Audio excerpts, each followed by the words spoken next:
Social మీడియాలో ప్రభుత్వానికి వ్యతిరేకంగా మాట్లాడినట్లు మీడియాలో వాళ్ళు కేసును రిజిస్టర్ చేయడం జరిగింది. ఆ కేసులో ఈరోజు నోటీసులు తీసుకుని రావడం జరిగింది. 5వ తారీఖు నాడు పోలీస్ స్టేషన్కి, విజయవాడ పోలీస్ స్టేషన్కి రమ్మని ఆ నోటీసులో సారాంశము.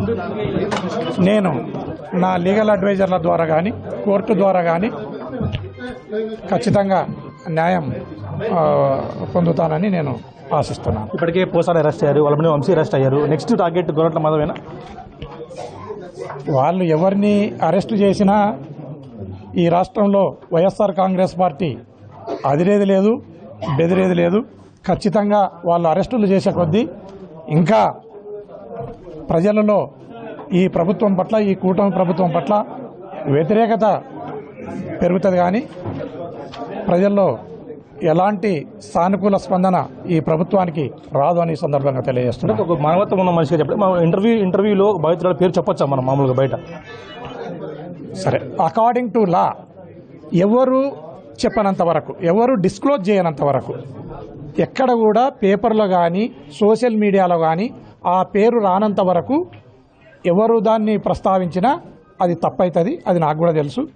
ఆల్రెడీ ఈ పేర్లను ప్రింట్ మీడియాలో, సోషల్ మీడియాలో అవి బహిర్గతం అయిన తర్వాత, దానిపైన డిస్కషన్ చేసిన తర్వాత ఎవరైతే ఆ బాధిత బాలికలు ఉన్నారో ఆ బాలికలకు జరిగిన అన్యాయాన్ని జస్టిఫై చేయండి దీన్ని అనే క్రమంలో ఆ ముద్దాయిలను, తర్వాత ఆ అమ్మాయిల పేర్లను కూడా ప్రస్తావించినట్లు నాకు నోటీసు ఇవ్వడం జరిగింది. ప్రస్తావించారు సార్ మీరు నిజంగానే?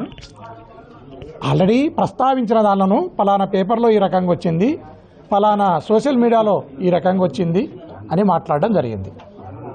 సరే, ఇప్పుడు అది తప్పైతే ఖచ్చితంగా అదేవిధంగా పవన్ కళ్యాణ్ గారు మాట్లాడడం జరిగింది, చంద్రబాబు నాయుడు గారు మాట్లాడడం జరిగింది, హోమ్ మినిస్టర్ అనిత గారు మాట్లాడడం జరిగింది. వాళ్ళపైన కూడా సేమ్ కేసులను రిజిస్టర్ చేసి ఇన్వెస్టిగేషన్ చేస్తే చాలా సంతోషిస్తాను. నాతో పాటు వాళ్ళు కూడా కోర్టులో వచ్చి సమాధానం చెప్పుకోవాలని నేను కోరుతున్నాను. ఫైనల్గా అరెస్ట్ రెడీగా ఉన్నారా? మార్చి 5 కానీ మిగతా ఎప్పుడైనా కానీ?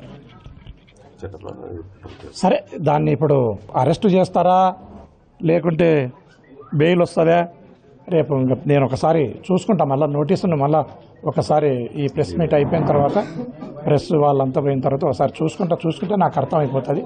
దాన్ని బట్టి నేను ప్రొసీడ్